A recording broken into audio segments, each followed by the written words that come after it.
Hi friends, welcome to Hello Nutrition. இன்னைக்கு நம்ம Hello Nutritionல ரொம்ப ஹெல்த்தியான அயன் ரிச் இரும்பு சத்துள்ள ஒரு கம்பு தோசை ரெசிபி தான் பார்க்க போறோம்.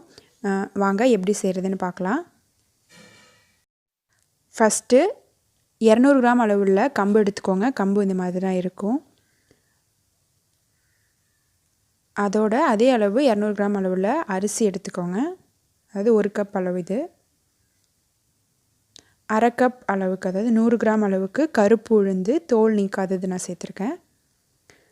அதோட ஒரு டீஸ்பூன் அளவுக்கு வெந்தயம் சேர்த்துக்கோங்க. சேர்த்துட்டு தண்ணி ஊற்றி நல்லா வாஷ் பண்ணிக்கோங்க.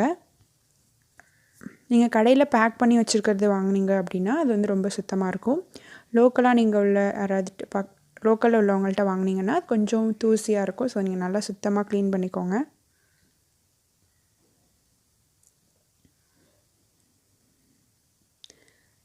க்ளீன் பண்ணதுக்கப்புறமா தேவையான அளவு தண்ணி ஊற்றி இதை வந்து இப்போ நம்ம வந்து ஊற வைக்க போகிறோம்.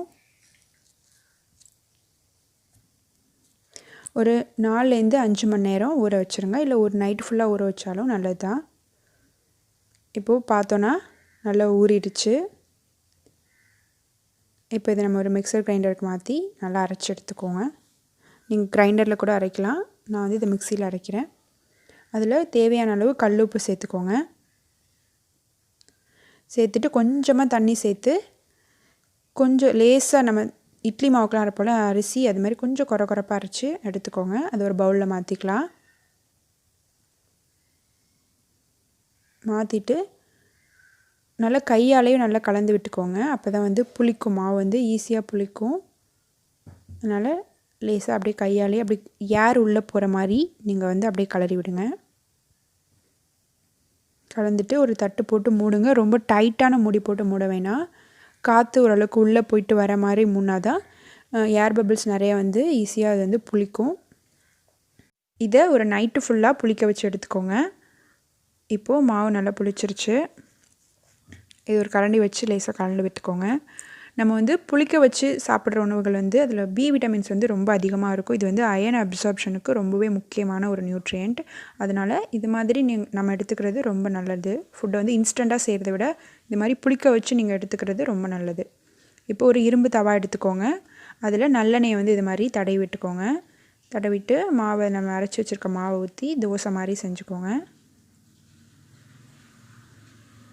செஞ்சுட்டு கொஞ்சம் நேரம் வெயிட் பண்ணி லேசாக வெந்ததுக்கப்புறமா மேலே சுத்தமான நெய் வந்து ஒரு 1/4 டீஸ்பூன் அளவுக்கு சேர்த்துக்கோங்க.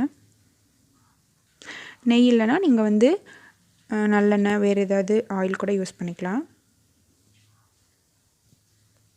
இப்போது திருப்பி போட்டுடலாம்.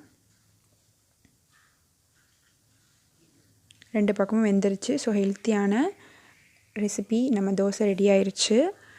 கம்பில் வந்து ஸ்பெஷலாக பார்த்திங்கன்னா உங்களுக்கு இன்னும் கிறிஸ்பியான தோசை வேணும்னு நினச்சிங்கன்னா கொஞ்சம் தண்ணி அதிகமாக விட்டு நல்லா கிறிஸ்பியாக நல்லா மொறுன்னு தோசை கூட நம்ம செஞ்சு எடுத்துக்கலாம்.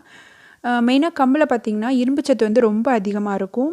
வீட்டில் வந்து அனீமியா இல்லை இரும்புச்சத்து கம்மினால் நிறைய பெண்கள்லாம் பாதிக்கப்பட்டிருப்பாங்க. ஸோ அவங்களுக்குலாம் வந்து அடிக்கடி கம்பில் வந்து கம்மங்கூழ் அல்லது கம்பு தோசை, கம்பில் இட்லி, கம்பில் நிறைய ரெசிபி வந்து அடிக்கடி சேர்த்துக்கிறது ரொம்ப நல்லது.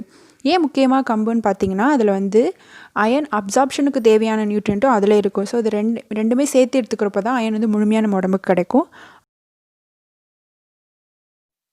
அது மட்டும் இல்லாமல் டயபெட்டிஸ் வந்து இருக்கிற பேஷண்ட்லாம் கண்டிப்பாக கம்பில் வந்து நிறைய ரெசிபி எடுத்துக்கோங்க. ஏன்னா வந்து அதில் வந்து காம்ப்ளெக்ஸ் கார்போஹைட்ரேட் நிறைய இருக்குது. ஸோ வந்து எனர்ஜி வந்து ரொம்ப ஸ்லோவாக ரிலீஸ் பண்ணும். அதாவது லோ கிளைசிமிக் இண்டெக்ஸ் உள்ள ஃபுட், அதாவது ரொம்ப ஸ்லோவாக வந்து சுகரை வந்து உடம்பு அப்சர்வ் பண்ணும். ஸோ அதனால் டயபெட்டிஸில் உள்ளவங்களும் சரி, பிசிஓஎஸ் ப்ராப்ளம் இருக்க கேர்ள்ஸும் சரி கண்டிப்பாக வந்து கம்பு எடுத்துக்கோங்க அடிக்கடி. அது மட்டும் இல்லாமல் வெயிட் லாஸ் அண்ட் வெயிட் மேனேஜ்மெண்ட்டுக்கு இது ரொம்ப இம்பார்ட்டன்ட். ஏன்னா வந்து குறிப்பாக இந்த ரெசிப்பியில் வந்து நம்ம வெந்தயம் அப்புறம் வந்து கருப்பு உளுந்து வந்து தோலோட முழுசாக சேர்த்துருக்கோம். இது வந்து ஃபைபர் ரொம்ப ரிச்.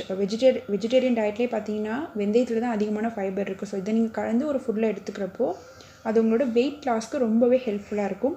உங்களுக்கு கான்ஸ்டிபேஷன் ப்ராப்ளம் இருந்தாலும் அது வந்து ஸ்லோவாக வந்து அந்த ப்ராப்ளமும் சால்வ் ஆகிடும். ஸோ நீங்கள் வந்து கண்டிப்பாக இந்த கம்பு ரெசிபியை வீட்டில் ட்ரை பண்ணி பாருங்கள். வெயிட் லாஸில் இருக்கிறவங்க ட்ரை பண்ணி பாருங்கள். PCOD, diabetes and constipation problem இருக்கவங்க எல்லாமே இந்த ரெசிபி ட்ரை பண்ணலாம். இது ரொம்ப நல்லது. நார்மல் பர்சனும் நீங்கள் வந்து ஹெல்த்தியான ஃபுட்டாக நீங்கள் எடுத்துக்கணும்னு நினச்சிங்கன்னா கம்பு தோசை, கம்மங்கூழ் அது மாதிரி ரெசிபிஸ் நீங்கள் நிறைய எடுத்துக்கலாம். அது மட்டும் இல்லாமல் நீங்கள் ஃபெர்மெண்டேஷன் பண்ண ஃபுட்டாக எடுத்துக்கோங்க. அதுதான் ரொம்ப நல்லது. ஏன்னா அது அயர்ன் அப்சார்ப்ஷனுக்கு ரொம்ப ரொம்ப இம்பார்ட்டன்ட். அது மட்டும் இல்லாமல் ஃபெர்மெண்டேஷன் ஃபுட்டில் வந்து நிறைய வந்து நியூட்ரியன்ட் வந்து இன்னும் உங்களோட ஃபுட்டை வந்து இன்னும் சூப்பர் ஃபுட்டாக கொடுக்கறதுக்கு ரொம்ப ஹெல்ப் பண்ணும். கண்டிப்பாக எல்லாருமே இந்த ரெசிபி ட்ரை பண்ணி பாருங்கள். நன்றி.